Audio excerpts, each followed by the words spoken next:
샬롬. 이 시간 함께 모여 하나님 앞에 예배하는 충신의 모든 가정들을 주님의 이름으로 축복합니다. 예수 그리스도의 이름으로 모인 우리 가운데 하나님께서 영원토록 함께 하시는 줄로 믿습니다. 함께 말씀을 나누고 서로를 위해 기도할 때, 그리고 이어서 서로의 삶을 나눌 때 예배하는 모든 가정에 하나님의 선하시고 기뻐하시고 온전하신 뜻이 이루어지기를 소망합니다. 다 같이 사도신경으로 우리의 신앙을 고백하겠습니다. 나는 전능하신 아버지 하나님, 천지의 창조주를 믿습니다. 나는 그의 유일하신 아들, 우리 주 예수 그리스도를 믿습니다. 그는 성령으로 잉태되어 동정녀 마리아에게서 나시고 본디오 빌라도에게 고난을 받아 십자가에 못 박혀 죽으시고 장사된 지 사흘 만에 죽은 자 가운데서 다시 살아나셨으며 하늘에 오르시어 전능하신 아버지 하나님 우편에 앉아 계시다가 거기로부터 살아있는 자와 죽은 자를 심판하러 오십니다. 나는 성령을 믿으며 거룩한 공교회와 성도의 교제와 죄를 용서받는 것과 몸의 부활과 영생을 믿습니다. 아멘.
하나님께서 오늘 우리에게 주신 말씀은 마태복음 25장 21절과 29절 말씀입니다.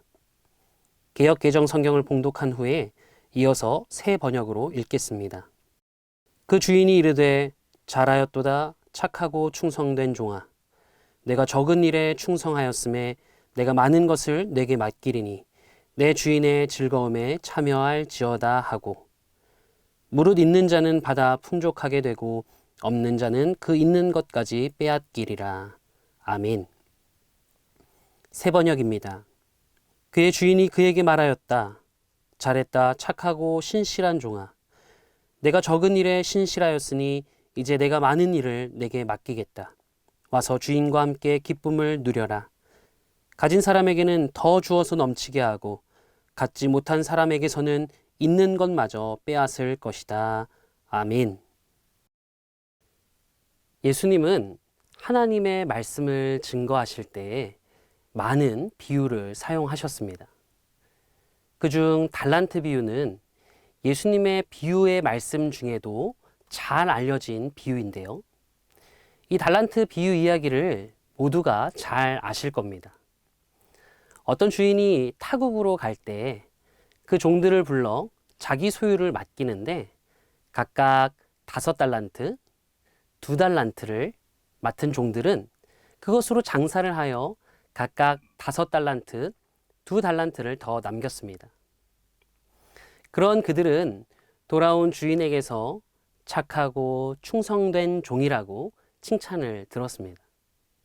반면 1달란트를 받은 종은 가서 땅을 파고 1달란트를 감추어 둡니다. 그리고 주인이 돌아왔을 때 1달란트를 고스란히 내놓는데 그때 주인은 그를 악하고 게으른 종이라 책망하고는 바깥 어두운 데로 쫓아내 슬피 울며 이를 갈게 될 것이라고 말합니다. 여기서 달란트를 맡긴 주인은 바로 예수님을 가리키는데요. 우리를 위해 십자가에 달려 죽으시고 부활하사 제자들이 보는 앞에서 하늘로 올려지신 예수님이십니다. 본문이 말해주고 있는 것은 예수님께서 반드시 이 땅에 다시 오신다는 겁니다. 그리고 예수님께서 다시 오실 때에 그날에 우리에게 맡겨주신 달란트로 주님이 맡기신 사명, 이 땅에 주님의 뜻을 이루고 하나님 나라를 이루어가는 일에 얼마나 충성했는지를 결산하신다는 겁니다. 하나님께서는 우리 각자에게 알맞은 달란트를 주셨습니다. 누구에게는 5달란트를, 누구에게는 2달란트를, 그리고 또 누구에게는 1달란트를 맡기셨습니다. 오해하지 말아야 할 것은 1달란트도 결코 적은 분량이 아니라는 건데요. 달란트는 당시 신약시대의 화폐의 단위였는데 1달란트는 무려 6,000데나리온이었습니다. 당시 하루의 일당이 1데나리온이었으니 1달란트도 결코 적은 돈이 아니었던 것이죠. 주인은 모두에게 그만큼 넉넉하게, 그만큼 크게 맡겼다는 겁니다. 그런데 1달란트를 받은 자의 문제가 무엇이었습니까? 그는 주인에게 받은 것을 하나도 사용하지 않았다는 겁니다. 하나님께서 주신 은혜, 하나님께서 주신 능력이나 재능을 하나님의 뜻을 이루는 데에 전혀 사용하지 않았다는 겁니다. 그는 무엇으로 산 겁니까? 제 마음대로 살았던 겁니다. 육신의 정욕과 이생의 자랑을 위해 살았던 겁니다. 그는 또한 주인을 바로 알지도 못했습니다. 심지 않은 데서 거두고 해치지 않은 데서 모으는 나쁜 주인으로 생각해 그런 주인이 이득 보는 것이 싫어서 의도적으로 불순종하게 되었던 것이죠.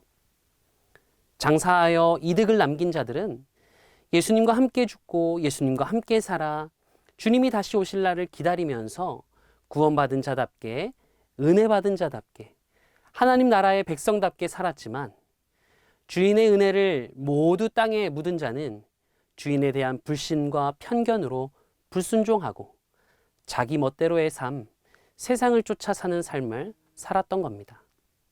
여러분, 달란트 비유가 말하는 충성과 게으름이란 결국 예수님을 신뢰하고 하나님 나라의 소망을 둔 삶을 사는가, 아니면 예수님을 불신하고 이 땅에 소망을 둔 삶을 사는가 하는 문제인 겁니다. 여러분, 만물은 하나님의 은혜로 가득 차 있습니다. 하나님의 은혜 아닌 것이 없습니다. 우리의 호흡도, 우리의 몸과 마음에도 하나님의 은혜가 심겨져 있습니다. 그런데 그런 은혜에도 불구하고 하나님을 인정하지 않고 자기 마음대로 살아가는 것은 믿음이 없는 것을 넘어 게으르고 악하기 때문입니다. 하나님의 은혜를 기억하고 하나님의 은혜를 힘입어 이 땅에 하나님의 나라, 하나님의 뜻을 이루고 세워가는 착하고 충성된 종이 되는 저와 여러분이 되기를 주님의 이름으로 축복합니다. 기도하겠습니다. 날마다 풍성한 은혜를 허락하시는 하나님, 우리에게 은혜와 영적인 선물을 주셔서 감사드립니다. 우리에게 주신 달란트를 하나님 나라와 이웃을 위해 사용하는 가정이 되도록 도와주세요. 매일의 삶에 감사함으로 주님께 영광 돌리도록 인도해 주세요. 예수님의 이름으로 기도합니다. 아멘. 다 함께 주기도문으로 오늘 예배를 마치겠습니다. 하늘에 계신 우리 아버지, 아버지의 이름을 거룩하게 하시며 아버지의 나라가 오게 하시며 아버지의 뜻이 하늘에서와 같이 땅에서도 이루어지게 하소서. 오늘 우리에게 일용할 양식을 주시고 우리가 우리에게 잘못한 사람을 용서하여 준 것 같이 우리 죄를 용서하여 주시고 우리를 시험에 빠지지 않게 하시고 악에서 구하소서. 나라와 권능과 영광이 영원히 아버지의 것입니다. 아멘.